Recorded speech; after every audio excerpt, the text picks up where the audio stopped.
Welcome to Thriving Tribesmen. My name is Kuri, your host, and I'm excited to be making this episode.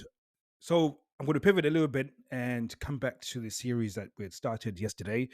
This is an important episode for us to have because it was an important discovery yesterday.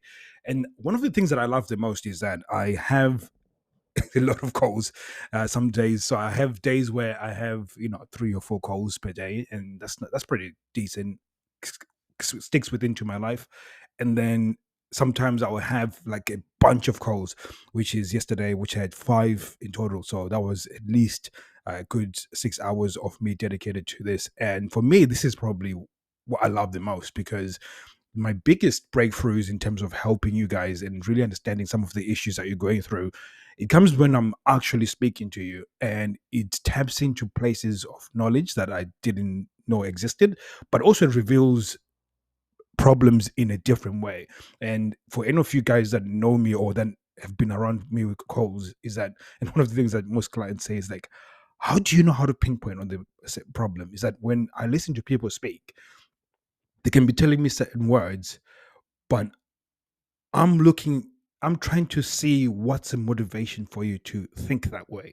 And then it tends to put me to the place where I actually come to the actual problem. And it's a gift. I don't know what it is. I can't explain, but it's just something that it makes it so much easier. Now, I'm not saying this to boast, but I'm just trying to pre-frame you so you can understand why I've come up with this concept, which is quite interesting because when it comes to the reasons why we get rejected, a lot of the times I tell you guys you're rejected because of your approach. And this is when you actually make the action towards initiating sex, and then she says no, which is again can be devastating if you don't understand what is actually going on. But sometimes you get rejected way before you actually make the initiation. And I'm calling this preemptive sexual rejection, which is where she has certain behaviors that will be off-putting in terms of you trying to initiate. So tend to be more centered around how she handles her day. So as the day progressively goes, she doesn't have the tools to actually deal with stress and anxiety because as you know, as an adult, it's going to happen. In fact, as soon as you leave the house, these you if you have like a stress meter, for example, it instantly goes up because if you think if you're going to be driving, you can be have idiots on the road, and then by the time you get to work, you've got idiots at work as well. All of that sort of just accumulates over the day, and then you have this stress. Now, most people tend to deal with it and accept that this is one of the parts of being an adult and one of the parts of having responsibility, that you actually going to have stress, and having coping mechanisms or tools to deal with it is something that you have to develop over a period of time. It just so happens that some people do not have those coping mechanisms, and sometimes that stress can lead into anxiety and depression and so on. So it just becomes overwhelming. Now if you combine that with being married and then also being a parent, it can become very overwhelming for that person, especially when it's your wife. That and the this becomes the one of their identifiers as a part of their identity. That okay, look at me, I'm the guy, that person that's stressed and got anxiety, I got depression, and so on. And they use this mental health sort of intimacy shield, as I want to call it, that is in because of all of this, it now becomes this intimacy shield, and it becomes this real shield, not just from intimacy but even to function within the relationship. Because one of the things I see a lot is that a lot of you guys do the dishes, deal with the kids, to go do the cooking, and do everything in order to try and mitigate some of these things. So in terms of her functioning within the relationship, she it's minimized because look at me, I've got this stress and anxiety and depression, so there's no way I can function, and I cannot function within the relationship, so I'm not even going to contribute on that. And don't even bother asking me about sex or trying to push sex, because how dare you actually push sex when I'm already going through all of this shit. And really, it's under that banner of that you're going to respect the fact that somebody's got mental health, you're going to respect the fact that somebody's going through some shit. And when you do, it becomes one of those things that you're in a relationship. How do you talk, communicate something within the relationship that's going on that is wrong without sounding like a dick? So it puts you in a very untenable situation because they're going through all of this and they'll be vocal around the depression, the stress, the contributors to depression, all of these things are very vocal around it to the point where it actually stops you from having sex or wanting to initiate sex because, like, what the fuck? Why would you be wanting to, when they've told you all these issues? Who are you then to try and push more sex or trying to push your relationship to be prioritized? And again, this becomes this uncomfortable situation where you're caught in this place where if you don't say anything, you're gonna be miserable. If you say something, you're gonna be miserable because you're now this horrible person who's trying to push sex within the relationship when I'm suffering with all this depression, mental health issues. So it's a very difficult position.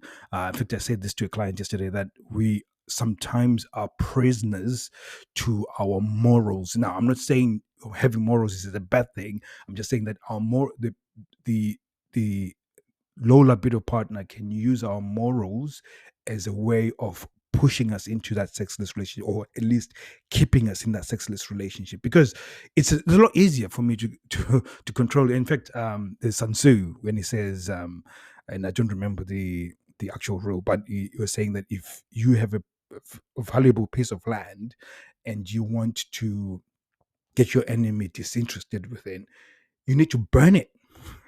So if I burn it and make it seem like, oh, there's nothing worth it, taking here, discourages the enemy from taking it. So again, this is one of those things that she completely makes herself undesirable by putting up all these almost things that will test your morals, and it becomes a test of your morals rather than really prioritizing the relationship and saying, you know what, I'm not going to use your morals against you, which is a very again, it's not, again, don't get me wrong, guys, I'm not saying that this is predictable. She's actually really sat down and thought this through. A lot of it is just one of the things that a byproduct by her sharing this, she feels like she's most connected when she can share all of this. It gives a sense of therapy when she says shares some of this stuff with you, but at the same time it provides a relief that by sharing it, it stops you from actually pushing wanting to connect within the relationship. So it's not intentional. She hasn't sat down and thought, okay, how am I going to torture my husband from a sexual standpoint? That's not what I'm saying. What I'm saying is that as a result, as a byproduct, this intimacy, or at least intimacy shield, as I'm beginning to call it, is that as she puts up all these um, mental health issues, it becomes this shield from actually you stopping you from progressing forward, from initiating. So it becomes a rejection without you actually initiating. So she's predetermining that you're going to initiate if she doesn't say anything. So again, this becomes just a interaction that happens consistently. It happened a few times. She had comfort around the fact that when she mentions all these mental health issues, you're not going to initiate. You even made her accountable for the fact that she's not, when you're not connecting. sh- She's now built comfort around the fact that she can continue doing so, and then therefore over a period of time this interaction has become more solid and she's now come more solid in that stance. So really changing it becomes a, a different tact and how you're going to talk about it now. When I asked him how, what have you done in order to resolve this, he said he sat it down and told her how he feels. Now, as a side note, sitting her down and telling her how you feel is the worst advice that's ever been put out on the internet. Like the most horrible advice that anybody's, because this is under the assumption that that person cares about how you feel. Just letting that sink in. Like it's in that assumption that you're assuming that they care about how you feel. If they did care about how you feel, you wouldn't be in a sexless relationship. So you sharing your feelings is either going to cause her to feel a sense of empathy or to a certain extent, feel sorry for you to a certain extent. Most cases make her feel defensive. So she then finds other reasons why this other issue is happening. So put it back in your court, which is most likely what's going to happen in many cases. But the one thing that it doesn't do is evoke arousal. That's one thing it won't do. So you sitting here down and talking about it is the worst fucking advice out there. Horrible. Um, and really, yes, you can sit it down and talk, but when you're talking about it, you have to be focusing on what is caused sexual discomfort within our relationship and what are those interactions that are causing sexual discomfort. That's a different conversation. And most likely not, this is what you've done to this relationship type. It doesn't point fingers. It just talks about how you guys, what are the inputs that you're putting together that are contributing to this sexual discomfort. Just a quick one for you guys to implement. So moving forward, I advise this guy to go and to communicate with his wife around this.